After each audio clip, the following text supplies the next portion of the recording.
So now, ladies and gentlemen, live and in colour, it's Mr. Wayne Lovejuice.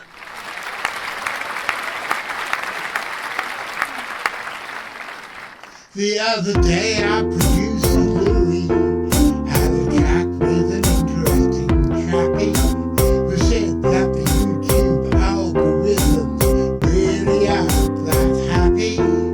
If a channel only broadcasts once a week, so we decided we could text ya whenever we've got a piece of news in our new book on the track extra.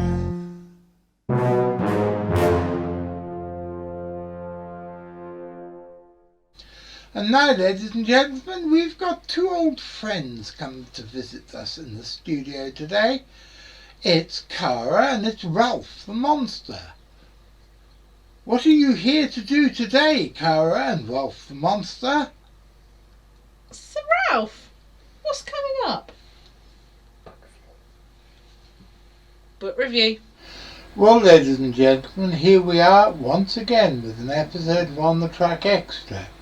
As you know, I believe, Richard Freeman is looking after me for a few weeks, while Graham Inglis, my usual carer and Deputy Director of the Centre for Fortean Zoology, is gallivanting around the colonies in North America.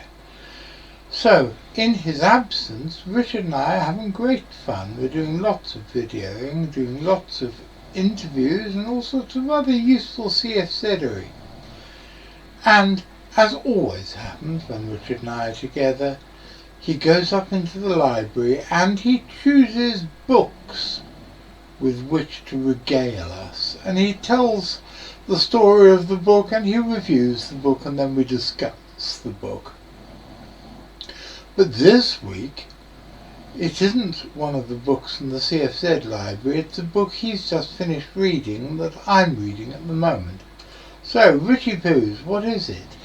It's Ghostland by Edward Parnell. Now, you might think Ghostland is a book about British ghosts. Well, it is, but not in the way you think. Edward Parnell has written about his travels around Britain to places that are connected with authors of ghost stories that he loves, like M.R. James, Arthur Mackham, William Hope Hodgson, E.F. Benson and other people like that. And it's a sort of travelogue in which he goes to the places where these people lived or grew up, and or places where they set their stories. Some of these places are fictional but based on real places. For example, M.R. James, most of his stories are set in fictional towns, but they are based on real places, maybe mainly in the east of England.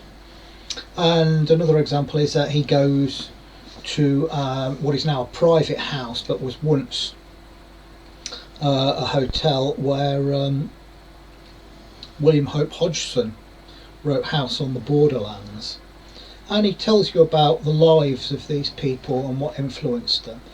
But also it's a deeply personal book, because as well as looking into the background and places of authors that he loved, it's also about his memories and the memories of his family. And it's a very sad book, because he's a sort of a similar age to me. I think he's about 3 years younger than me. He grew up in the 70s, but he's lost all his family. His mother, father and brother all died of cancer, relatively closely together. And the ghosts that inhabit this book are really memories of times past and places and people, and he's taken something of great personal tragedy and turned it into something quite beautiful. So in the unlikely event that you ever see this review, Edward Parnell, well done for for transforming your pain into something completely wonderful. And the other thing is that he's a bird watcher. He loves birds as well, so he intersperses all of this with various birds he's seen on his travels and memories of going on bird watching trips with his brother. And it also mentioned writers I've never heard of. A lot of the writers like E.F. Benson and M.R. James and William Hope Hodgson and Arthur Macken, Algernon Blackwood are all authors that I love as well. But he's got a few authors in there that I've not heard of that I'm going to have to look up. But it's really well worth a look. So it's not so much about ghost hunting. It's a book of places and memories.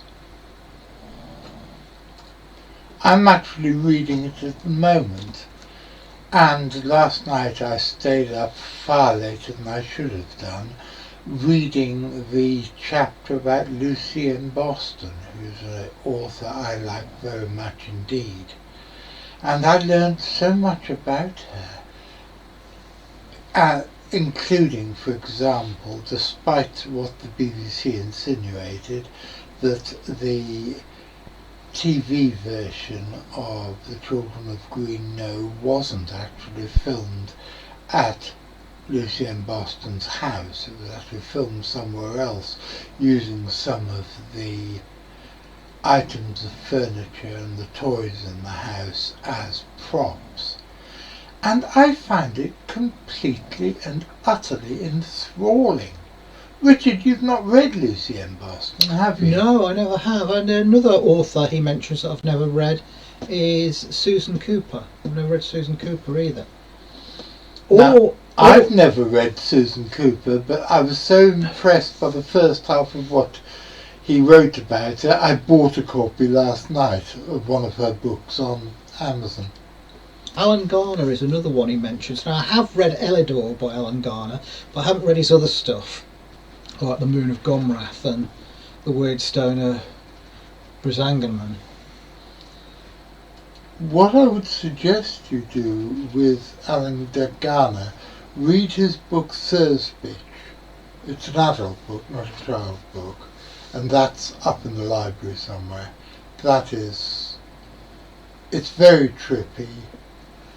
It's all about a Sheila Na gig, and it's very, very strange. It's a very strange and very beautiful book.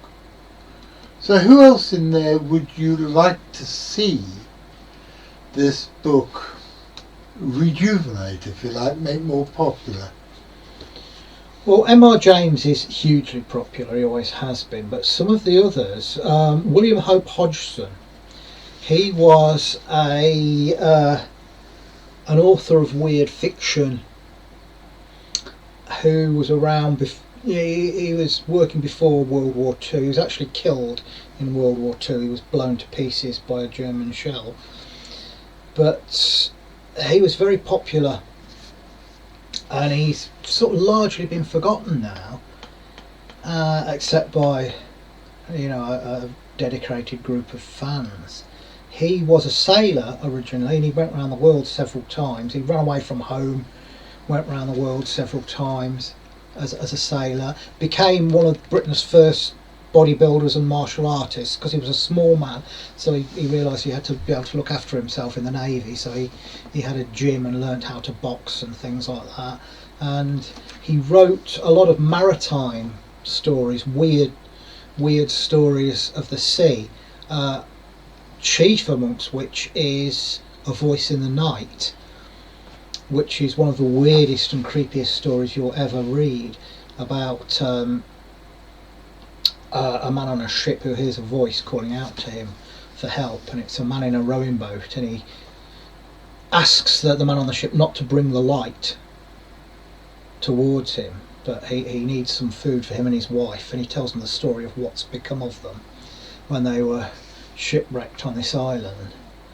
He also wrote a series of stories called Carnegie the Ghost Finder, which is about a psychic detective, and it's very good in that not all of the cases turn out to be supernatural. Some of them are human fakery, Scooby-Doo style.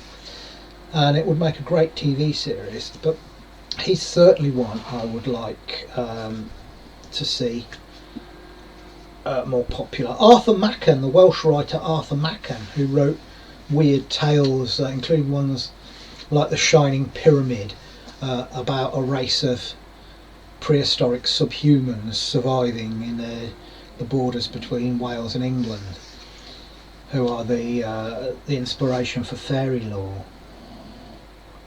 But they're all good. They're all good. Arthur Machen, of course, wrote The Bowman, didn't he? Yes, yeah, and it entered into folklore as the Angel of Mons, which he kept telling people was not real, but no one listened to him. There used to be somebody living in the village here who had at one time lived in Mons, and she wouldn't hear anything against the legend. She was convinced that at Mons heavenly hosts had turned up with bows and arrows to support the British troops at the Battle of Mons, and wouldn't believe me when I said it was all based on the Arthur Machen story. E.F. Benson, there's another one. He's best remembered for the Map and Lucia books, but he wrote lots of very strange stories of ghosts and the supernatural, including Caterpillars, which is set in a villa in Italy about a host of giant phantom caterpillars, which are the physical, which are the sort of psychic, supernatural manifestation of cancer itself, and they all come in great greyish yellow glowing swarms along the corridors. He had a thing for slug-like and caterpillar-like and worm-like creatures that turn up again and again in his works. Why do I know the name Map and Lucia? It was turned into a TV series more than once. What is it? It's about, I think it's set in Rye, if I remember. It's about two upper class women who have this rivalry and they're trying to always outdo each other. There are a series of comic novels. I've never read them myself, but I can vouch for his ghost stories. I've heard of them, I've never read them, but Rye is an absolutely beautiful town. I've been there several times, and it's one of the places, if I didn't live in North Devon, and if I could afford it, I'd probably like to go and live, but I suspect the house prices there are absolutely astronomical. But thank you for that, Richard, and I hope, because that's opened up some doors which I'm going to go and open, which all lead into the Amazon credit card store, and I hope that there are people watching this who will get turned on not just to this remarkable book, because it is a remarkable book, but to some of the other books which it describes. I'll be back on Saturday, ladies and gentlemen, and what am I doing back on Saturday? Well, we've got Ronan, and Ronan is going to be talking about mermaids and the mer people for the second time. We've also got a very brief appearance by the lovely Alison Jornlin, who finishes off what she was talking about last week about her project about celebrating women in paranormal research. So, it only remains for me to say thank you very much to everybody in this show. This one actually means Richard. Richard is the one guest that we've had this week. I really shouldn't call Richard a guest. He's one of my oldest mates and he's part of the family. But Richard is the only, I can't think of a better word from guest, so we'll have to put up with it. Richard's the only guest this week. Thank you very much, mate. Thank you very much to our producer Louis, and thank you very much to Miss Karen, who is my long-suffering secretary, and Miss Judy, who keeps this house remarkably clean and tidy, compared when you think that it's inhabited by me, Richard and Graham.